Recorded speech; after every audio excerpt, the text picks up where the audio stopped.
Well, I am super excited about this conversation. This conversation has been in the works for a while. As we've seen at Atlas Free and just in my own life and relationships, have just seen a growing number of conversations happening about child exploitation online, sextortion issues and challenges, kids being targeted online. And we're seeing more and more families and parents here in the US concerned about their kids, their communities, their kids' friends at school. And so we're just wanting to do more as a community across Atlas Free to inform families about what they need to be aware of, how they can take action, how they can protect their kids, what kinds of conversations they should be facilitating within their communities and things to be aware of. And so I'm just so thrilled to get to have this conversation with two leading experts from the FBI. Steve, who I've known for a bit longer, just met Meg, and so excited for both of them. Supervisory Special Agent Steve Vienneau, who's been working in this space for many years and is one of the leading experts in the United States. So thrilled for his perspective. And then Meg, thank you for joining as well as an intelligence analyst and bringing your perspective and wisdom. Know that you are both going to be incredibly helpful and insightful for our community and all that you've done to protect kids and keep families safe. So thanks for being with us today, and I'll hand it over to you. Thank you, Jeremy. We appreciate it.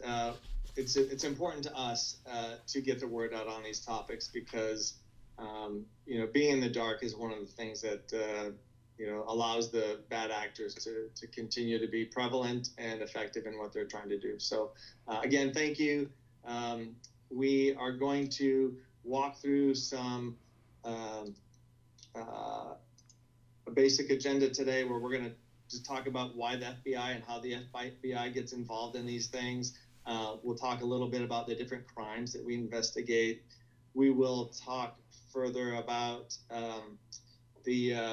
some case examples, and then we'll talk about what we can do as parents, as community members, and citizens, and then we'll get into talking about some resources and some discussion. That sounds good. All right, let's go. All right. Meg, would you mind starting us off by talking about what the FBI does in these things? So our squad specifically, we work human trafficking and crimes against children. So two different kind of buckets of violations, but on the crimes against children side of the house, we work child abductions, international parental kidnappings. So that's usually kind of if there's a custody dispute between two parents and one parent takes the child to another country, maybe that parent's country of residence or something like that. And then we work with our legal attaches and our partners in whatever country that is to try to resolve that. We work sexual exploitation of children in travel and tourism. It's a very long name, basically to kind of encapsulate cases where an offender is live streaming abuse of a child for profit, generally for profit, for a consumer, and it's usually happens kind of online. We work online exploitation groups, so that would be an instance where multiple offenders are working together to offend against children and kind of working as a team almost to identify and target kids online. We work traveler and online enticement cases. These tend to be sometimes like a runaways. They might present as runaways, but it's usually a person who is talking to a teenager online, and maybe the teenager thinks it's another teenager they're talking to, and then that person ends up being an offender who is older, who lures them out of their house and lures them into maybe their car or their house or something like that. And then we work production, distribution, and possession of child sexual abuse material. And that's what we're going to refer to like throughout this presentation. If we say CSAM, that's referring to child sexual abuse material. That's kind of the common term. It previously was referred to as like child pornography, but we call it CSAM now to kind of better reflect the abuse and the harm that does. Pornography kind of implies consent, and so that term, we don't really use that term anymore. We would say CSAM. And then in terms of one of the, unfortunately, kind of most common cases we get is sextortion. We get a lot of sextortion cases. And so that's generally the kind of how that presents is a kid online, maybe someone approaches them, pretends to be, a fellow teenager or something like that, convince them to send a picture, and then they send an explicit picture, and they start getting blackmailed. And we'll go into that a little bit more later on, but those are kind of the overall threats that we work here. Yeah, thanks, Meg. And I think it's important as we look at those different violations that we have federal authority to investigate. The motivations of offenders is important because that helps us to know how to mitigate them and how to address them. And so when we look at offenders of these kinds of cases that we're talking about, obviously some of the motivations is sexual in nature, but there's also financial, and we'll talk about that when it comes to sextortion in particular. And then there's another type that we see where someone might just be trying to cause misery in a victim, this control and just creating harm in someone.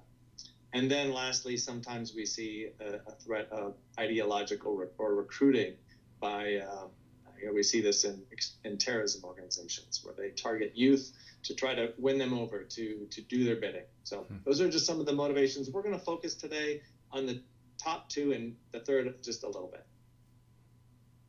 And the ways that these offenders approach also helps us to understand how we can mitigate them and how to recognize them when they're interacting with the people we care about. One of the main ones that they'll use is, working off the fact that everyone wants to be loved and everyone wants to belong. And, teenagers and preteens especially have this deep need and desire, and oftentimes they try to meet it online. And so it's a vulnerability that a lot of these bad actors prey upon. Gifts are another thing that might be used. They may send, it could be something physical, tangible that's sent in the mail, or it could be a gift card, or it could be something as simple as we've seen with young children being awarded whatever the in-game currency is, coins, stars, whatever those are, have been used to get kids to do things.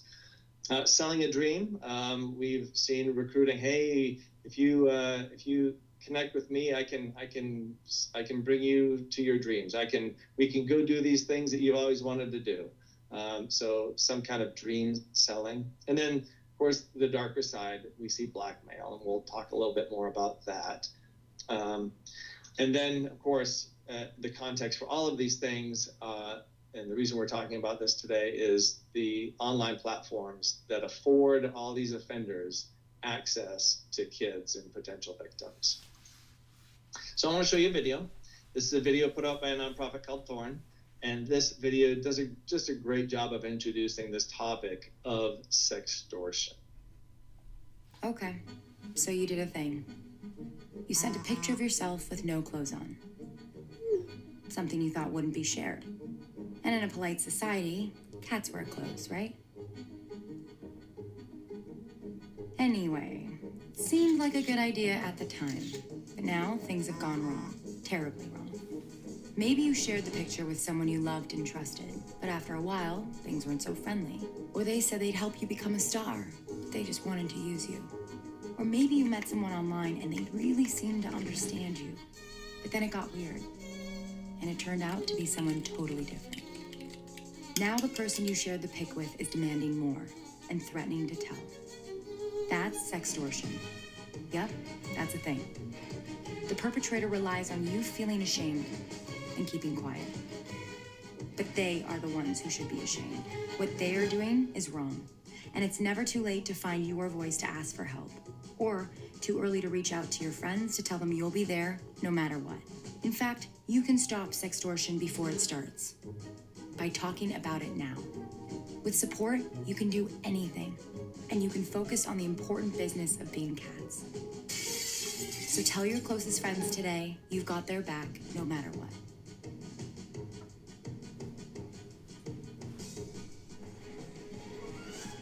We appreciate that kind of display to talk about something that's a serious topic, and it just approaches it in a way that's kind of non-threatening, but gets the point across.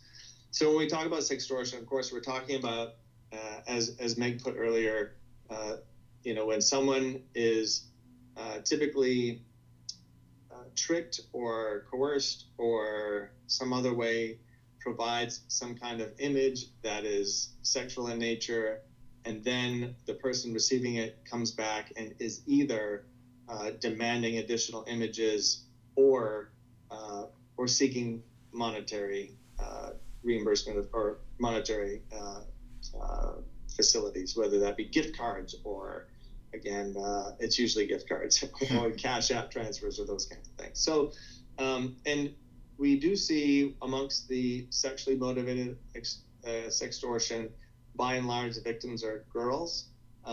Financially motivated sextortion, by and large, the victims are boys. Interesting. Yeah, I mean, I think when we've worked, like, probably throughout, the last however many years, really probably as long as, like, the internet has been around, there's been sextortion, and it generally used to present as usually, like, young girls being targeted for this, and it was more explicit photos being required or being asked. And then kind of in the last couple of years, we've seen that shift where there's that additional kind of group that's targeting young boys and asking for money. And so there's a couple good, like, open source articles about that. A lot of the perpetrators in those cases ended up being, like, from Nigeria or Nigeria and the Philippines and just kind of Western Africa. Also definitely happens within the U.S. as well, but it's kind of like the standard, like, Nigerian prince scheme. Like, it's that same scheme, just changing the demographic, changing the target victims from, whatever it was before to young boys. So it's the same kind of situation. And there's another type of sextortion that we've seen as well recently that we're not going to camp on, but it's worth you knowing about. And it's something that Meg has done a lot of research on and interaction in some local cases and national cases as well. Would you mind sharing about that? Yeah. A separate kind of bucket of sextortion cases would fall into the category, kind of what we alluded to earlier, of that, like, ideological motivation. So these are kind of the most common group that's known for this, called 764. Again, also there are some, within the last couple of years, there have been some good open source articles about this group and groups like it. But generally they consist of minors or young people who target other minors to just engage in, like, kind of the most egregious acts you can think of. So lots of CSAM and producing CSAM and things like that, but also a lot of harm to animals, like animal cruelty, lots of self-harm, lots of cutting, things like that. And then in an instance here in Washington, we had a victim die by suicide from these groups, and there's been a handful of cases of that happening throughout the U.S. and throughout other countries as well. So kind of a situation where it's definitely not as common as the situations where people are asking for money or they're asking for more explicit images. But when we do see those cases, they're pretty extreme, and they're very, very, very harmful to the victims involved in those cases. Wow. And the general kind of victim pool, they'll seek out kids that already have, not all the time, but for the most part, they'll seek out kids that have histories of mental illness or have histories of cutting, eating disorders, things like that. And those kids they're online looking for, again, like we said, a sense of belonging and a group to belong to, and they're seeking really validation of any kind. A lot of times they don't have great home lives, and so these online communities are, like, everything to them. And so it just makes them, unfortunately, very kind of susceptible to someone who's coming in saying, like, I can show you love, I can, give you all these things if you just do X, Y, and Z for me. Yeah. Anything else? No. For those, that's kind of, we could talk about that one. It can, yeah. its own black hole, but yeah. But we'll camp a little bit more on kind of our more traditional financial and sexually oriented sextortions here. Just the tactics, so we understand how it works and so how we can identify it. Oftentimes, these bad actors online will do some reconnaissance. They'll get out and they'll look at different sites where kids are, where potential victims are. They'll network through them. They may look at school websites, looking to find pools in which they can work. Sometimes they will act as a modeling agency, but by and large, they're acting as another teenager, and they'll have these fake online personas. And in terms of financial sextortion, the personas are going to be a teen girl. Generally speaking, again, with female victims, they'll come on with flattery and other ways to try to engage in conversation and get some exchange of some kind of photos, whether they be innocuous or not. Oftentimes, one of the telltale signs is when these bad actors will engage with kids wherever they are, but oftentimes they'll ask them to move to some other communications facility, often an encrypted app of some sort. Then the reciprocity of exchanging photos. Again, the ones conducting financial sextortion will have prepared social media accounts that look like it's a teen girl, and sometimes they extort teen girls for these photos to build their nest of photos, and then they'll pose as the kid. They'll send photos, and if I send you one, you'll send me one. The next thing you know, and sometimes it starts also with just, again, innocuous photos, and then there's often or sometimes an offer for money or drugs. That'll be more for the sexually oriented folks, motivated offenders. They're looking for ways to manipulate, again, promising things, gifts. Money and drugs are included in the gift idea there. And then certainly they're trying to create an emotional bond, which will help facilitate cooperation with what the bad guy is trying to do. And all these things, we have a term that we often use called grooming. And all these things kind of fall within that often used term. But then oftentimes near the end of that phase of where they're trying to socially engineer their way in to get what they want from their victims, it often ends in threats, whether they be physical or emotional. I'm going to talk about a case. This is a case involving a fellow named Chancellor, right? Yes, thank you. Lucas Chancellor.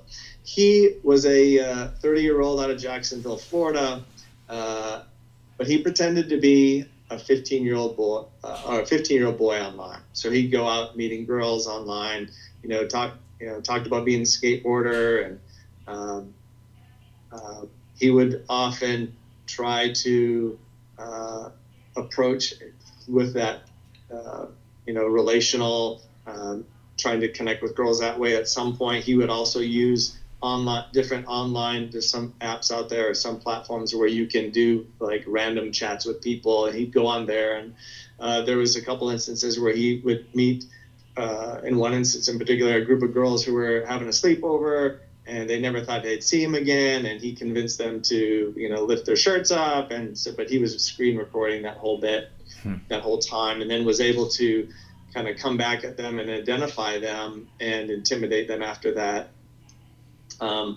He had hundreds of victims, of which we identified approximately 109. Wow. That's one of the attributes, of the sexually motivated sextortion subjects. They typically have a lot of victims. We estimate there's at least another 200 victims out there that were not identified. The victims that were identified were throughout 26 states, Canada, Great Britain. When he was arrested, they found more than 80,000 images that he had in his collection of all these victims that he had created over time. He was convicted and sentenced. He got 105 years, which is a little out of the ordinary for these cases, but due to the number of victims and the impact, the court did award a high sentence. And when we talk about victim impact, he of all those 109 identified victims, we know of at least 49 of them whose videos and photos are still being circulated on the internet. Wow. And so those families and those victims are still living with that today. And there have been a handful of them, I think 4 or 5 have attempted suicide of those 109 that we know of. So it upends not just the victims' lives, but also their families. The repercussions just permeate these families. Yeah, absolutely. We had one of his victims was a young lady named Ashley. She was brave enough to make a video talking about her experiences. And sextortion is one of these things. It has a lot of power in that people don't want to talk about it. Victims don't want to talk about it. I receive on a weekly basis a number of financial sextortion complaints from families. Sometimes the teens themselves will reach out. More often than not, it's parents, and we talk about this idea of how they're always shocked. Well, why don't I know about this? And sometimes they actually do know about it, and they've even talked to their kids about it, but they still don't.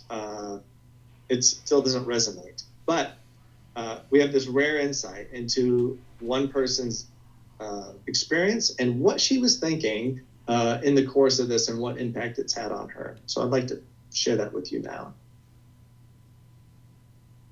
I first got MySpace when I was in 5th grade. And the volume is going to be a little challenging.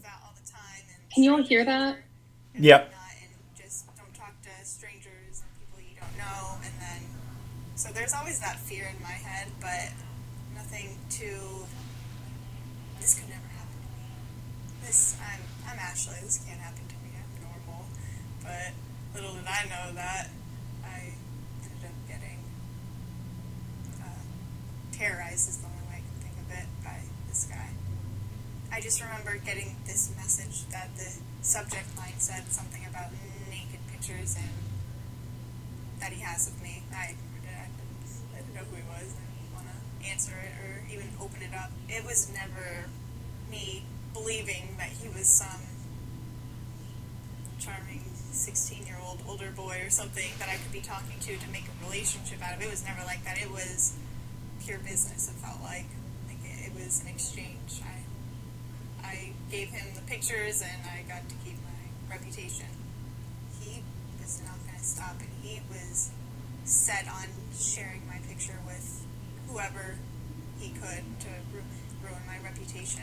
Felt like a slave. I had to make sure I had replied to every message. I had to give him like an explanation. I feel like, why wasn't I replying? And then my lies of everything and what I was doing and whatnot, and having him know, I'm sorry, I have school in the morning, I have to do this, I'm at school till this time. And then I'd have my nights where I just felt, I just felt depressed. I remember just laying in bed in silence and just thinking, and I felt like God was so disappointed in me, and I didn't know like what to do. But I wouldn't get home till late at night, and then I'd have to send him all these pictures, and as I'm doing this, he would be like, no, this isn't right, this one's blurry, or you didn't do this right, you weren't doing it right, you gotta do it again. So, and that's where being a slave to him comes in, because I had to make sure I complied, and I sent him all this because, one, maybe tomorrow I'll get a break, I'll get a day off tomorrow if I just do all these right, which I never wanted to send them or like give him what he wanted, but I wanted my freedom, I guess. So I figured the only way to do that is if I do it right, but nothing was ever right. I didn't even want to believe what I was doing, and it would be so awkward. Like I don't even like telling my parents. I'm 20. I don't like telling my parents if I have a boyfriend or not. So it's like, I'm a quiet person. I keep my business to myself, but I just didn't want my parents to be disappointed in me. I can't. It's just embarrassing to talk about. I still remember going into the bedroom where the computer was when my parents sat me down, and it was like instant like panic attack. Like my heart and stomach was just, I was like, I don't know what to do right now. Like, how am I gonna explain this? And then I got brought into the room and had to come clean. So I showed her the messages that she saw. It took me a while to realize it was a relief. At first it was embarrassment and like awkward and crying, and I was afraid because I didn't want to go to jail for sexting, and then at least someone knew, and there's no way to describe like just having someone know, and like I'm free, I guess. I don't even have to go into detail to say like what I went through, just knowing that someone else knows, that someone else is aware that I'm not the only one who knows what I've been doing. It's bricks off of your back. Oh, as awkward as it could be for, depending on how close you are with your parents, you're going to feel not awkward. That's heaven compared to feeling alone and closed and by yourself. But I just wish there were like available outlets for a 14-year-old's brain if they're too afraid to go to their parents, because they don't want to go to their parents and tell them what's happening to them. So if they had a different way to go about it, then I think that would make it a lot more comfortable, and it would kind of get the ball rolling for them and to put an end to what they're going through. This is something that came into my life, and as horrible and bad as it is, I know that I can help. How people want to be like a doctor and save someone. I want to help someone who is in this situation that gets overlooked all the time. It's just, we weren't raped. We're overlooked because nobody actually touched us. I don't want anyone to feel bad for me. I don't need anyone to feel bad for me. I feel use that energy and just get the word out. So Ashley, I'm sure you caught from that just how brave and determined she is. She's doing amazing now. She just got married recently, actually, and she just had that unique courage to come out and make a video like this, where thousands on thousands of people are experiencing this. So that's very brave. I do want to touch on too. Again, her example was more the sexually motivated sextortion. I want to touch really briefly on a financially motivated sextortion, which is something that is an epidemic right now. I know people it's happened to that I work with. Mm-hmm. It's pretty common. Unfortunately, there have been some extreme examples and some tragedy. Just last month in court, there was some sentences of some people associated with this sad case involving Jordan DeMay. Jordan DeMay was a 17-year-old senior in Michigan who ultimately took his own life as a result of being extorted in 2022 by two brothers in Nigeria, who, this is what they did. They would get online and they'd target people and they would kind of torment them. And in fact, in Jordan's case, he was a homecoming king, football team captain, he had all these things going for him. And oftentimes those kids who have all the things going for them are the ones who respond the most tragically. Mm-hmm. Because they know they have a lot to lose. And it was 6 hours from the time they started talking to him till the time he took his own life. And he had given them money. He'd said, I give you all the money I can. And he told them, I'm going to kill myself if you end up spreading my photos. And they replied, good, do it fast. And unfortunately he did. Thankfully, on the bright side, some enforcement action was taken. We were able to build a case against the two subjects in Nigeria, extradited them. They were sentenced. And this article here that came out last month talks about the 5 U.S.-based money mules who were associated with moving the money around once it was received, these money launderers. So all that is to say, we do see some tragic cases, certainly when it comes to financial sextortion. It's not just about the money, it's about the well-being of these kids. And our response is that way. Our primary concern isn't investigating a crime. Our primary concern is the well-being of the victims. And in keeping with that, I just want to throw out some quick guidelines for how we can respond if it happens to you, if it happens to someone you know. The first thing is to remember that it's not your fault. It's not the child's fault. They may have made a decision they regret, but this situation of being extorted is not their fault. And the first thing we have to do is, and it's tough for kids to do, is to stop responding. Got to shut it down. Typically, these people are just going to move on to another target. They may say they're going to do some things, and maybe they do occasionally, but they're about the money, and they know there's plenty of other people out there that they can move on to, and so they typically do. It's also important that young people are willing to ask for help, and that comes down to relationships with parents, trusted adults who they can speak with. You got to have someone in your corner. Going through this alone is really hard. And that's unfortunately a default for a great many teen boys, is not to reveal such things to anyone. And that's part of the tragedy. That's what gives these bad guys a leg up, because they know teenage boys have a little bit of money, but they also know that they are very embarrassed, and they are not likely to share. A couple resources here for when it comes to quick response and addressing just the mental health impacts of these things. The National Center for Missing and Exploited Children does have counselors available and referrals available, as does Thorn. Both of those nonprofits have specifically set up responses to financial sextortion.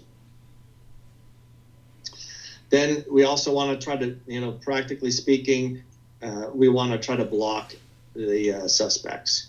This means just shutting down, tightening up, disabling accounts as needed, whatever that takes to sever the access that they might have.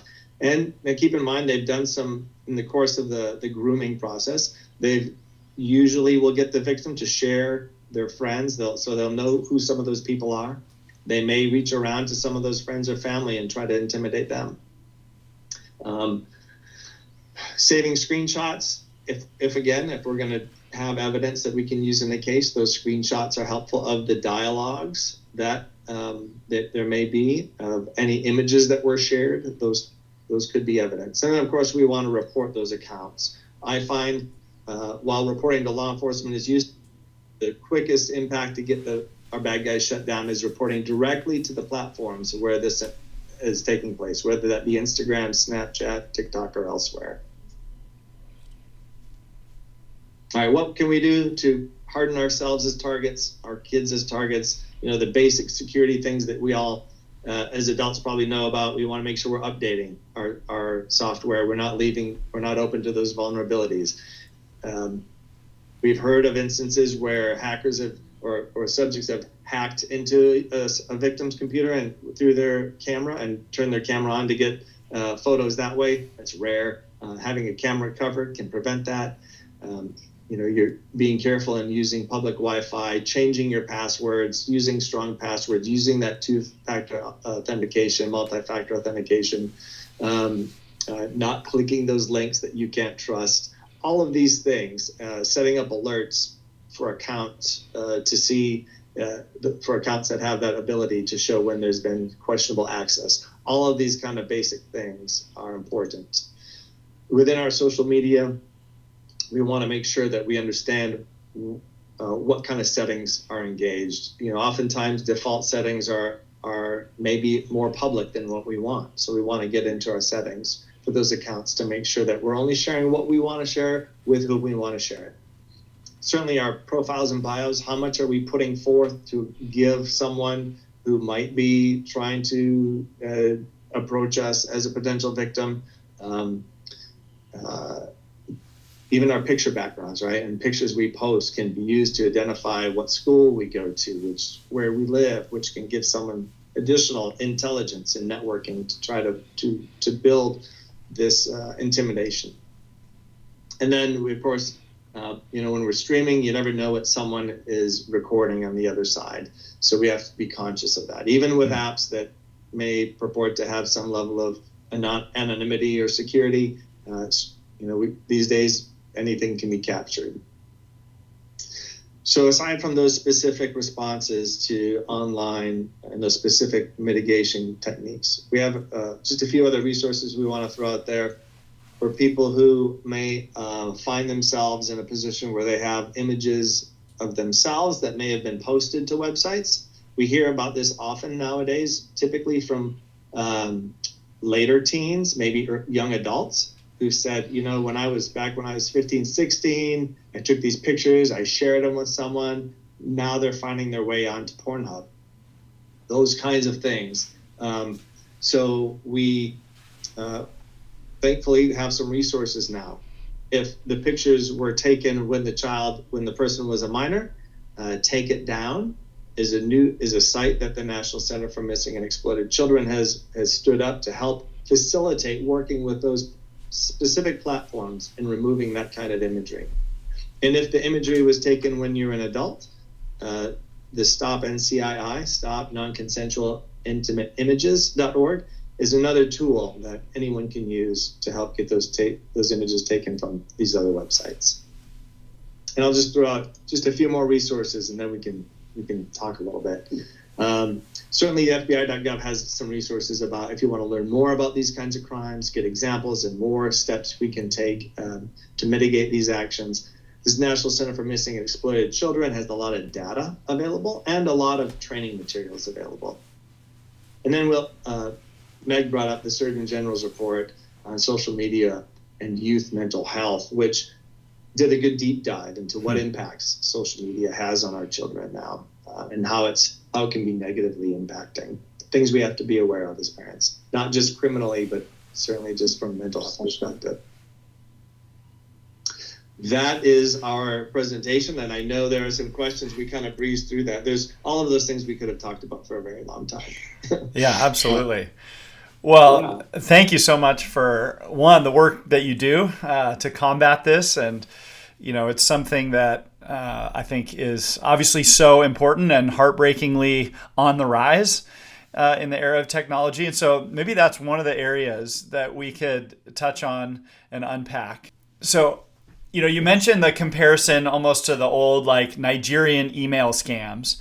And I think one of the things maybe why families sometimes underestimate the prevalence is they think that it only happens when a specific predator is targeting a specific kid versus, everybody who has an email account is now familiar with, all the emails have added spam filters and folders where it automatically sends it to trash, where that used to all just come to your inbox. Most people with an email account understand, if you get an email that you won some prize from Nigeria and you need to send some money to get it, people understand it's a scam. And I think one of the things that we've seen is just the rise in data of how quickly, because of technology, kids can be targeted at scale. So it's not necessarily a specific bad guy targeting a specific kid so much as sort of blanketing the web, counting on if they send out 1,000 messages, they just need one kid that week to click. And so it's not a matter of, is your kid going to get unlucky at some point and be targeted? It's sort of like any kid that's online is constantly being targeted. Would you say that's accurate, and kind of expand on that technology is enabling this sort of mass outreach at scale, if that makes sense? Yeah, very much so. Mm-hmm. Yeah, I mean, that everything you said is exactly right. Especially when we kind of touched on this a little bit, but they might get, one kid, and then a very common practice is to get access to that kid's friends list, and then you just have a whole list of other kids that could be targeted. So it's very kind of easy that way to find other susceptible targets. And then again, like the kind of traditional scams, these organizations, they're run like organizations, they are run like businesses kind of. They're very organized. It's like a well-oiled machine of how they do this, and so they're able to just kind of keep going. And so that's one of the reasons why it is so important to just stop communicating, because they do kind of, like you said, they'll just send out, try to target as many people as they can. So if you just stop responding, they're really not going to spend a ton of time trying to get this one specific kid to do something. If you just stop responding and knock it off, they'll move on. So yeah. In the scheme of all the different kinds of bad actors we have out there, some of them will be targeting kids in games. So it's again, they'll go wherever the kids are. Yeah. Whether it be a Roblox or I don't know, just Minecraft or whatever, right? Yeah. So they're there to meet the kids and then to get them off to another communication platform. The Nigerian scams in particular, though, they are organized where they'll have different groups of people who have a different function. Yeah. Some are out there targeting. They're trying to find the kids. And then others, once they engage them in conversation, they hand them off to someone else who tries to get the photos from them. Then once they get the photos, someone else develops a quick collage that they send back to the victim. And then someone else is yet the one who then goes through trying to get them to send money. So it's very organized, and it is like a business. And this targeting, all begins with the big two platforms right now that we're seeing, Snapchat and Instagram. Yeah. They know that's where kids are, and it's not that there's anything terrible about those platforms. It's just they know that's where the kids are. Yeah. And so that's where they go. Yeah. And yeah, the Nigerian, like, that is very specific to the financial sextortion, like you were saying. It's kind of. Yeah.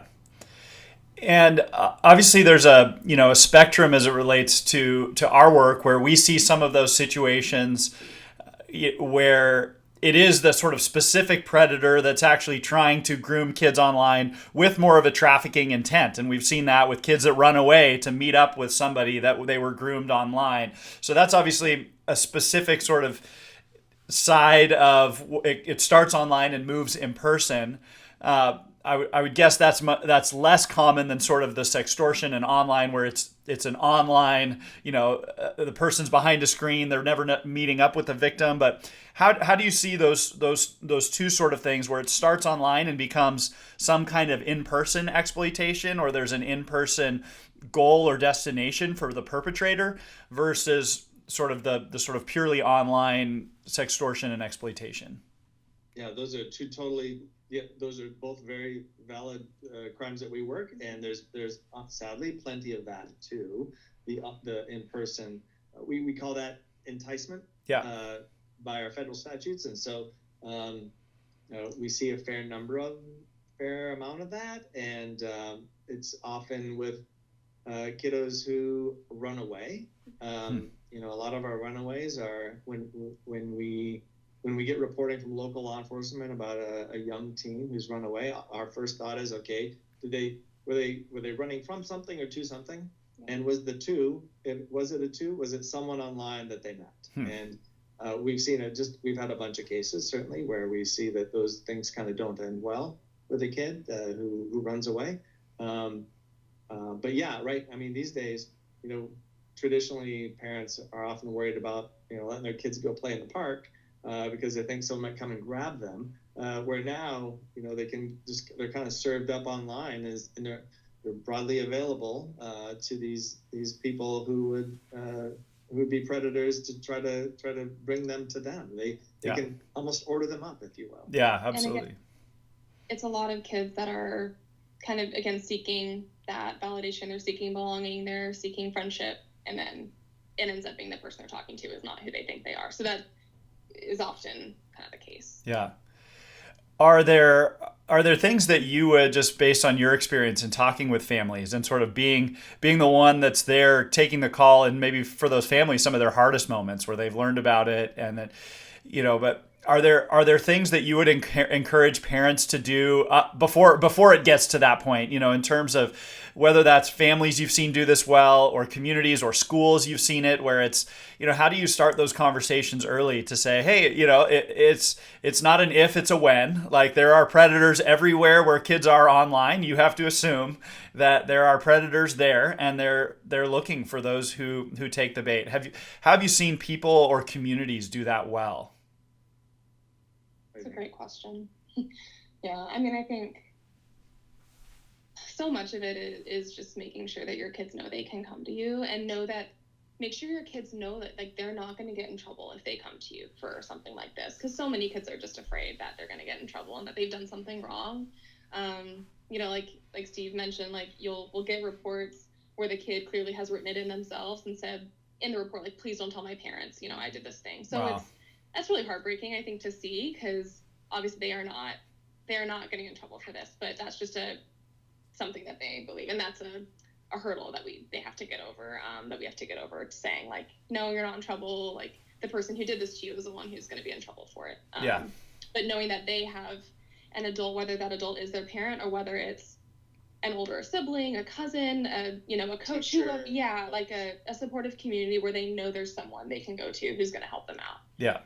Hopefully multiple someones. Yeah. Right? And I think oftentimes parents, I have 3 teenagers, I've had 3 teenagers, and we may have a certain perspective but the kids may not believe it. Like this getting in trouble idea, right? Like we may, in our mind, that might be clear our kid wouldn't get in trouble for some things, but they still may believe that's true, right? Yeah. And so trying to convince our kids and having those conversations often enough that kind of reinforces that. And part of the balance, I think, and this is just a parenting thing, not a law enforcement thing. Even my wife and I, as we navigated that with our oldest, who's now 21, it was a challenge because our perspectives were different, our values and the way we saw things. One might be a little more, these are the rules. That's what's going to happen. There's going to be consequences, and the other might be, well, maybe we have to understand and interpret this a little differently and respond accordingly. But I think there's oftentimes a balance where kind of this, visiting consequences on a kid for something versus them feeling free to talk to you about things. It's a very personal decision for parents, right? Yeah.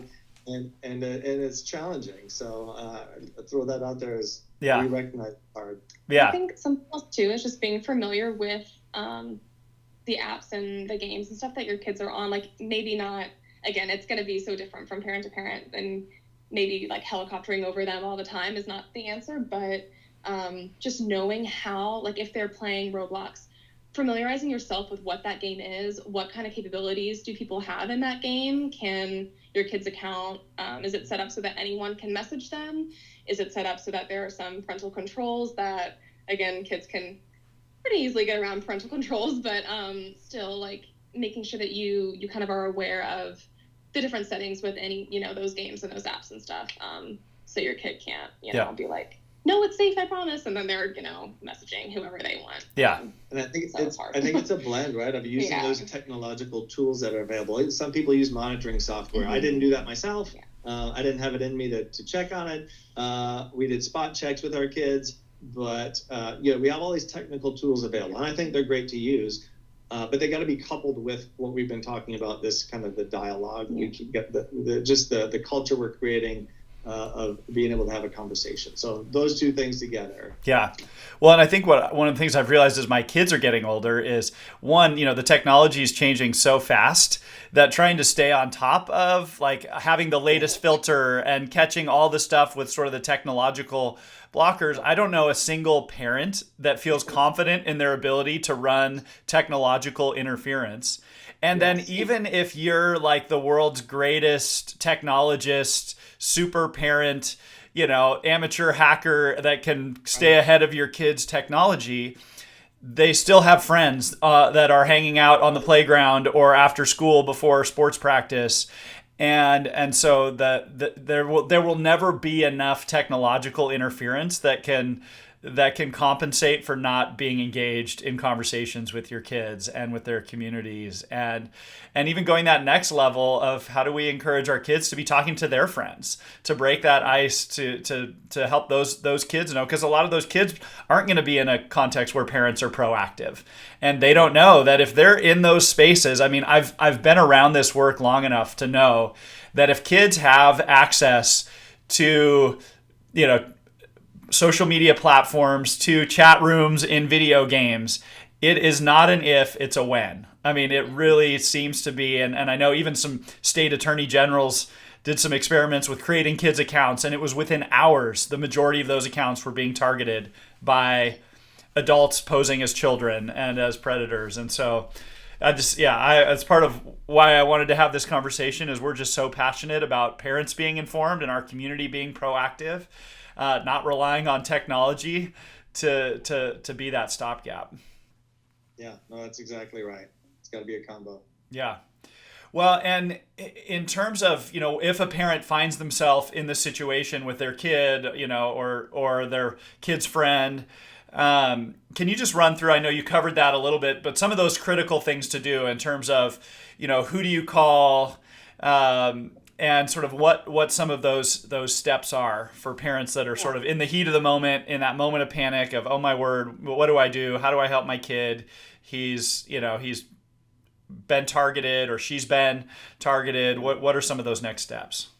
Yeah, the very first thing, because it is that moment for the child is traumatic, right? And so I think recognizing that there's trauma ongoing, addressing that by beginning with, approaching them without an alarmist perspective, but an encouraging, this is hard. We're going to get through it.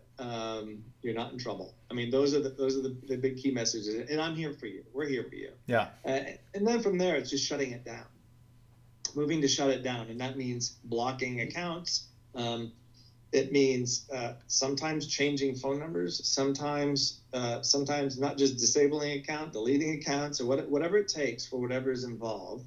And then it may also require some preemptive reaching out. I know of one sextortion victim, a 17-year-old male who was preparing to enter college early because he was really smart and had all this scholarships, but the extortionist ended up sending out images of him to about 10,000 of his followers, including school contacts where he was about to go to college and all these people. So this kid had to get in front of that and just respond. Nowadays, it's not as bad, especially with AI. Whether or not AI was really used by the bad guys to create these images, because that happens sometimes, that's a great defense. Hey, these you might see these. They might come across your inbox. Please, if they do, just please delete them. Don't forward them. Someone was extorting me. They created these images with AI. And so it's a way to help kids save face if they're in that circumstance. And then, maintaining any of those records, not deleting them. That's often an initial response is just delete everything. But having screenshots, we found with respect to that case in Nigeria, for the Nigerians to do their investigation, they needed those messages between the victims and subjects, which they had retained. They needed the images themselves that were to show that there was this extortion, and they needed the communications accounts for the bad guys. So all those things are digital evidence from this phone. So we try to maintain that, not delete it. But again, and then we can report that to law enforcement, to FBI.gov. Local law enforcement will probably refer you to FBI.gov.